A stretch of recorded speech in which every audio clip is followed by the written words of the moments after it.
Bonjour, aujourd'hui on va parler d'élevage de poulets. Donc nous on élève des poulets depuis plusieurs années, donc sur notre terrain, Jeanne Carré, et donc des poulets africains, et on a des résultats qui je pourrais qualifier de mitigés. Par contre on a beaucoup appris et on progresse. Et on est arrivé à une étape où on se posait la question, est-ce qu'il serait pas intéressant de changer de type de poulet pour avoir plus de rentabilité? Donc on pourrait soit prendre des pondeuses pour produire beaucoup d'œufs et un petit peu de viande, soit des poulets de chair pour produire de la viande, ou éventuellement des poulets hybrides pour avoir à la fois de la viande et des œufs. Donc en Côte d'Ivoire, on voit souvent des élevages industriels de poulets. Il y en a un par exemple au Carrefour, là de 3000 poulets, des pondeuses. Mais on voit rarement des gens qui font des élevages. Bah moi j'en ai jamais vu encore, ça doit exister un. J'en ai jamais vu des gens qui font des petits élevages et qui essayent de le rentabiliser. Donc je me posais la question, est-ce que ce serait possible d'avoir une rentabilité? Quelle serait la meilleure rentabilité sur ces quatre types de poulets? Donc pour un petit élevage de 100 poulets. Donc mon idée à la base, c'est que ce type d'élevage pourrait être beaucoup plus adapté pour des Ivoiriens parce que demande peu d'investissement. On peut commencer par 100 poulets, si ça marche, faire la même recette pour 200, voire 300, et au bout peut-être de 10 ans, de passer à 1000 ou 10 000. Mais si on n'arrive déjà pas à avoir la rentabilité sur 100 poulets, ben c'est difficile d'arriver un jour à 1000 ou 10 000.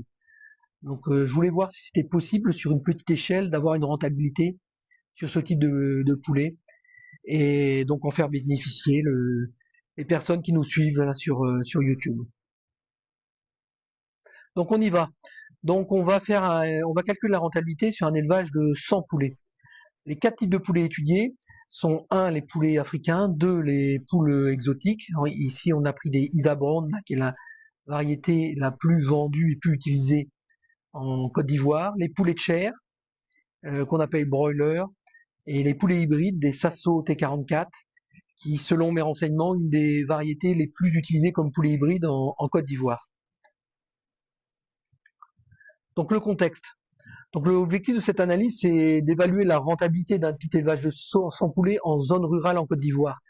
En effet, si le modèle d'élevage industriel de poulets de chair avec des exploitations de 1000 à 10 000 poulets pourrait être rentable, il nécessite des investissements conséquents, souvent de plusieurs millions, voire pour les infrastructures, rendant ce modèle inaccessible à la majorité des Ivoiriens. Donc cette étude vise à déterminer si un petit élevage peut être une alternative viable et rentable. Donc on va donc comparer les revenus générés par la vente d'œufs, de viande, de fientes, donc du caca de poulet, ainsi que les coûts associés à l'alimentation, la main-d'œuvre, les infrastructures, les vaccins, l'électricité, l'achat des poussins et les frais vétérinaires.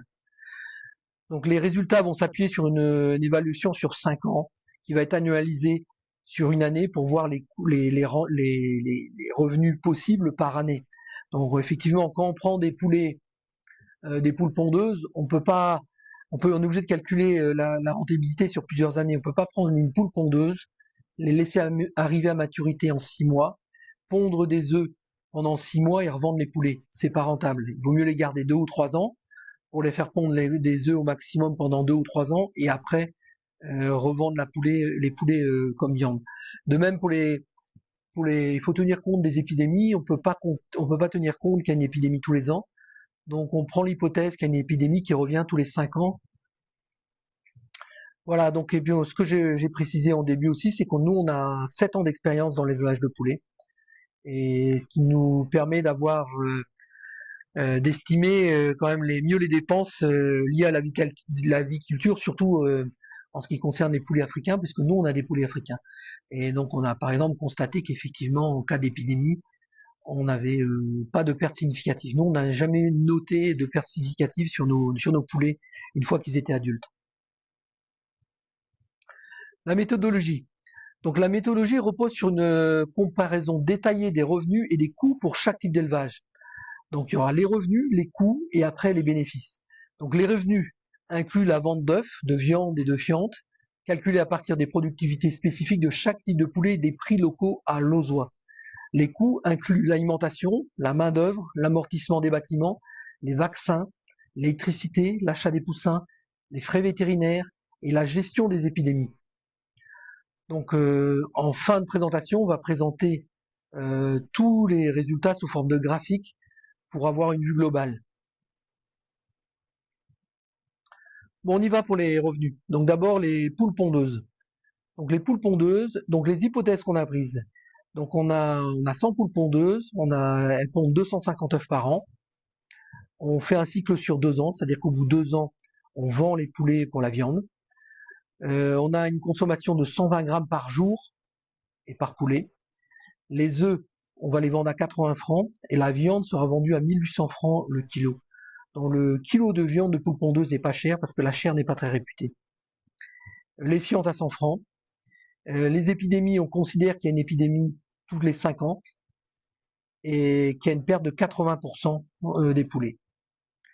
Le transport, on considère qu'il y a des pertes, des œufs qui peuvent être cassés ou des poulets qui meurent. Donc on a le transport pour soit l'achat des poussins, soit la vente pour revendre les œufs ou les poulets. Donc on se considère 5% de perte.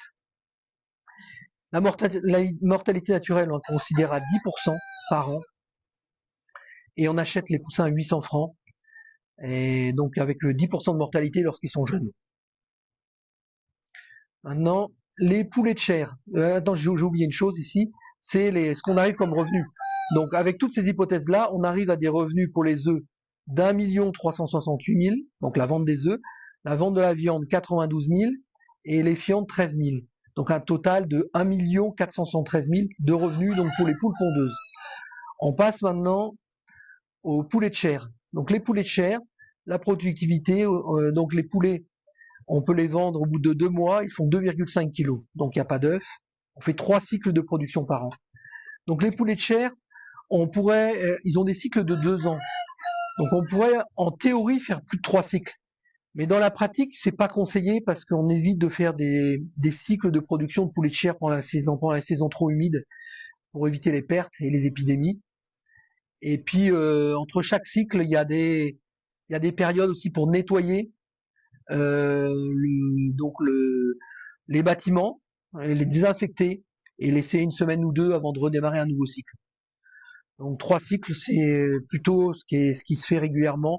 Bon, de toute façon, même si on prenait 4-5 cycles, on va augmenter les revenus, mais on va aussi augmenter énormément les dépenses, puisque l'essentiel des dépenses, c'est la nourriture.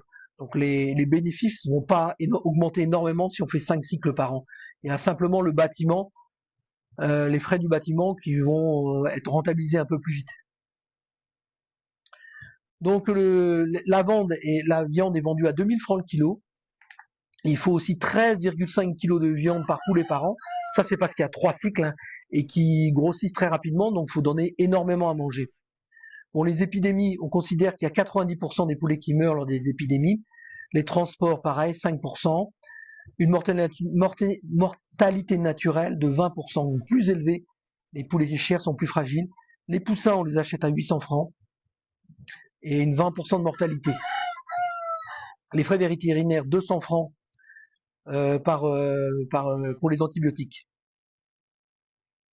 Voilà, donc avec ces chiffres-là, on arrive à une production de viande de 1 million, des fientes à 39 000, donc pour un revenu total de 1 65 000. Les poulets hybrides maintenant. Les poulets hybrides, donc on prend comme hypothèse 120 œufs, 3 kg de viande au bout de 24 mois, donc un cycle de 2 ans. On vend les poulets au bout de 2 ans. On a besoin de 100 grammes de nourriture par jour. Les œufs sont vendus à 80 francs et la viande à 2500 francs. La viande est plus réputée pour les poulets hybrides. La fiente 100 francs par kilo. Les poulets hybrides sont plus résistants aux épidémies, perdent de 60% lors des épidémies. Et donc une perte de 5% dans les transports. Et pour les œufs, à la fois pour les œufs et pour la viande, une mortalité de 5% par an, donc mortalité plus faible. Les poussins, on les achète à 500 francs avec un taux de mortalité de 5%. Avec ces chiffres-là, on arrive à des revenus de 762 000 francs pour les œufs, de 256 000 francs pour la viande et de 76 000 francs pour les fientes, pour un total de 1 94 000 francs de revenus, donc toujours pour une année. Maintenant, les poulets africains. Donc les poulets africains, donc 70, une productivité de 70 œufs par an, par poule, et un poids de 1,2 kg au bout de 18 mois. Donc ils sont beaucoup plus petits. On fait 2 cycles sur 3 ans. La consommation alimentaire de 40 grammes par jour, parce que les poulets africains mangent pas beaucoup, parce qu'ils produisent pas beaucoup d'œufs, et puis parce qu'ils grossissent pas beaucoup. Les œufs sont vendus à 80 francs, la viande à 2500 francs. La viande de poulet africain est réputée. Viande 100 francs, et donc on a une perte lors des épidémies que de 20%. Nous, c'est ce qu'on a constaté, on a même constaté beaucoup moins que ça. Donc c'est même probablement surestimé. Les transports, donc il y a moins de pertes dans les transports, on considère qu'il n'y a que 2% de perte de viande et on garde 5% de perte de viande pour les œufs. La mortalité aussi naturelle est abaissée de 5% à 2%. Et les poussins, on n'achète pas les poussins, on a une auto-reproduction. Donc ça, c'est quelque chose d'important à noter, c'est que le poulet africain est le seul poulet qui se reproduise normalement. Donc le poulet chair, il est incapable de se reproduire. Les poules pondeuses et les poulets hybrides sont capables de se reproduire, mais elles ont une perte de rentabilité énorme. Par exemple, un poulet hybride, il peut faire 120 œufs après reproduction, il va faire plus que 80 œufs. Et quand il va arriver à maturité, après reproduction, il fera 2 kg au lieu de 3 kg. Pareil pour les poules pondeuses qui ont 250 œufs, si on fait une reproduction, eh ben, le nombre d'œufs va tomber à 150. Donc en gros, il n'y a que les poulets africains qu'on reproduit nous-mêmes. Les autres poulets, il faut racheter les poussins à chaque cycle. Donc voici sous forme de tableau un récapitulatif des revenus pour les 4 types de poulets. Donc on voit tout de suite que ceux qui sont le plus de revenus, ce sont les pondeuses, et on voit des revenus à peu près identiques pour les poulets de chair et pour les poulets hybrides. Donc ce qu'on peut voir en vert là, ce sont la vente d'œufs. Donc c'est pour ça que pour les poulets de chair, il n'y a pas de vert. Et en bleu, c'est la viande. Donc c'est pour ça que pour les poulets de chair, il y a beaucoup de viande. On voit que pour les poulets hybrides, effectivement, il y a des œufs et de la viande. Et donc on a autrement en orange là la vente de fientes. Donc on voit que la vente de fientes est quand même assez ridicule par rapport au reste, assez négligeable. Bon, maintenant nous allons voir les dépenses pour les 4 types de poulets. Donc d'abord les pondeuses exotiques. Donc nos hypothèses. Les aliments sont à 300 francs CFA. Donc c'est ce qu'on achète nous au Carrefour. Hein. C'est 300 francs le kilo d'aliments pour poulet. La main d'œuvre, on considère qu'il y a 1h30 de main d'œuvre par jour qui est payée à 400 francs. Donc le bâtiment, et on considère que le bâtiment coûte 500 000 francs et qu'on l'amortit sur 10 ans, ce qui fait 50 000 francs par an. Donc on voit que le bâtiment ici 50 000 francs en annualisé. Les vaccins, 100 francs pour les vaccins par poulet. L'électricité, 100 000 francs par an. Donc l'éclairage et le chauffage des petits. Les poussins, 800 francs, on les achète. Et frais vétérinaires, pas de frais vétérinaires. Donc avec ces chiffres-là, on arrive comme dépenses. Les aliments, on a 1 192 000 francs de dépenses. La main d'œuvre, 219 000. Le bâtiment, 50 000. Le vaccin, 9 000 francs. L'électricité, 100 000 francs. Les poussins, 44 000 francs. Donc au total, des dépenses de 1 600 000. Pour les poulets de chair maintenant. Donc la main d'œuvre, pareil, on considère 1h30 par jour, au même prix, 400 francs. Les bâtiments sont plus chers, 1 million de francs, parce que les poulets de chair sont plus fragiles. Il faut que ce soit bien ventilé, il faut que les poussins soient bien chauffés. Et donc faut prendre plus de précautions. Faut vraiment avoir des abreuvoirs bien conçus, spécifiques pour les poulets de chair, pour pas qu'ils puissent marcher dedans. Donc le matériel coûte plus cher. Et le bâtiment doit être plus solide aussi. Donc le vaccin, 100 francs. Donc il y a 3 cycles, donc ça fera 300 francs dans l'année. L'électricité, 150 000 francs, parce qu'il va falloir faire plus de chauffage pour les poussins. Les poussins sont achetés à 800 francs. Les frais vétérinaires, 200 francs par poulet. Donc c'est des antibiotiques. Hein. Et donc on considère que, et puis juste à 20% de mortalité, 90% de perte par épidémie. C'est ce dont on a déjà parlé. Donc avec ces chiffres-là, on arrive à des dépenses pour les aliments de 911 000 francs, la main d'œuvre de 219 000, le bâtiment 100 000, le vaccin 27 000, l'électricité 150 000, les poussins 288 000, les frais vétérinaires 37 000. Donc pour un total de 1 732 000 de dépenses. Maintenant les poulets hybrides. Les poulets hybrides, donc toujours pareil, on considère 1 heure et demie de manœuvre au même prix, au même taux, 400 francs. Les bâtiments 500 000 francs, donc moins cher que les poulets de chair, au même prix que les pondeuses. Le vaccin 100 francs, l'électricité 50 000 francs. Donc là, il n'y a pas besoin de chauffage normalement, on peut considérer. Il y a juste de la ventilation et de l'éclairage. Les poussins 500 francs et pas de frais vétérinaires. Donc là, avec ces chiffres-là, ces hypothèses-là, on a 985 000 francs d'aliments pour l'année toujours, 219 000 francs de main d'œuvre, 50 000 francs de bâtiment, 9 000 francs de vaccins, 50 000 francs d'électricité et 36 000 francs de poussins et 0 francs de frais vétérinaires. Donc pour un total de 1 350 000. Et maintenant les poulets africains, donc les dépenses pour les poulets africains. Donc les hypothèses. Donc les aliments, on les prend à 100 francs le kilo, parce que le poulet africain sont en semi-liberté. Donc on donne un petit repas le matin, et nous, sur notre terrain, il y a quasiment que des arbres et beaucoup de plantes, donc ils mangent au moins la moitié de leur nourriture sur le terrain. Et les aliments, on n'achète pas d'aliments en sac, on produit du maïs, du tourteau, d'huile palmiste, de la noix de coco, du copra, et donc les aliments coûtent beaucoup moins cher, 100 francs. Par contre, on a compté 2 heures par jour de main d'œuvre, parce qu'effectivement, il y a un peu plus de main d'œuvre. Donc il y a moins de main d'œuvre pour entretenir le poulailler, parce que l'eau c'est plus facile à changer, le nettoyage aussi. Il y a moins de fientes parce que les poulets grossissent moins, donc il y a moins de déchets. Et puis ils sont plus résistants, on peut nettoyer moins souvent. Donc il y a moins d'entretien, mais par contre il y a plus de travail pour préparer la nourriture. Par exemple le maïs ou le copra, faut le préparer.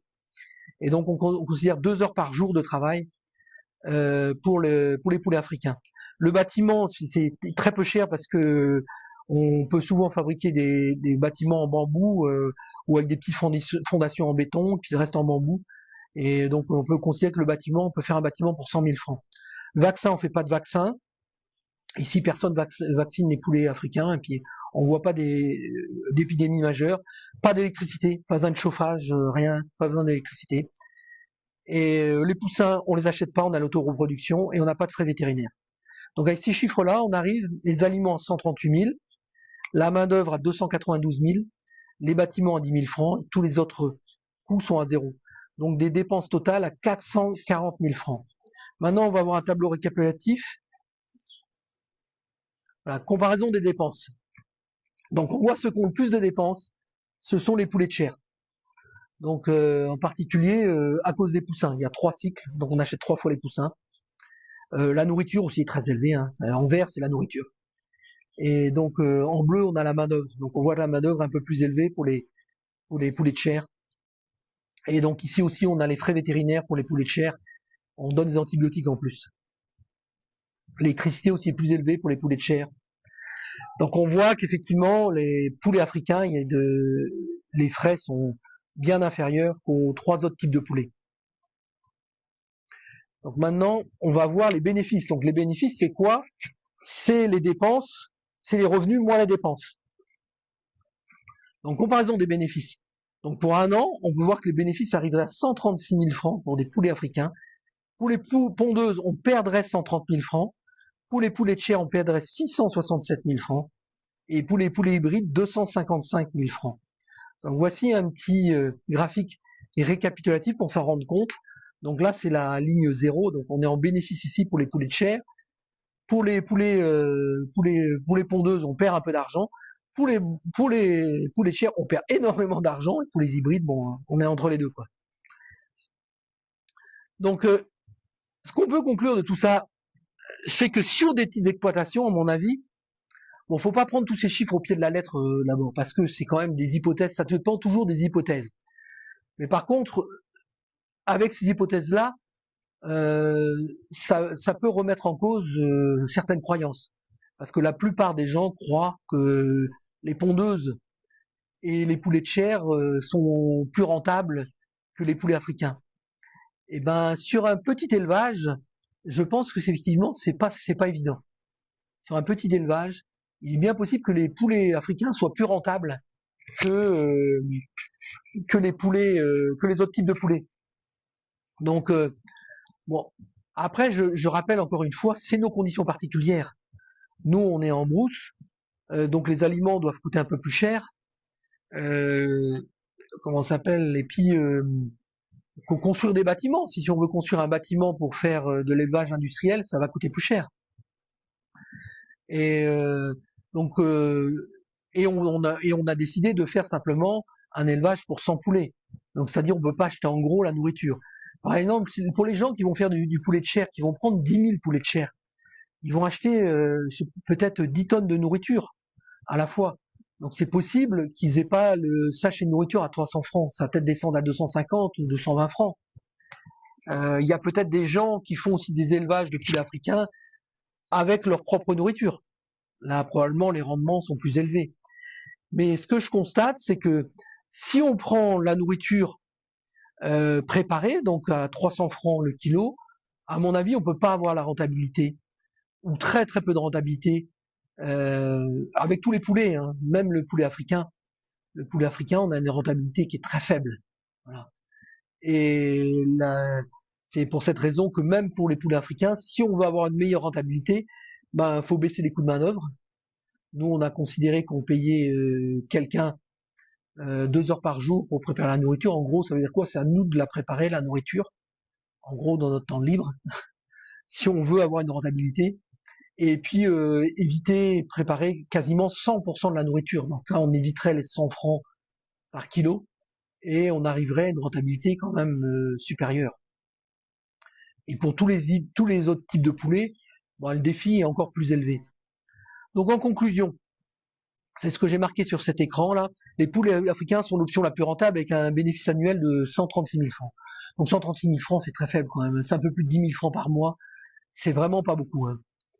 Euh, donc ce bénéfice, c'est grâce au faible coût d'alimentation, l'absence de frais d'électricité et l'autoreproduction. Donc on n'achète pas de poussins. Et leur résilience aux épidémies, moins de pertes.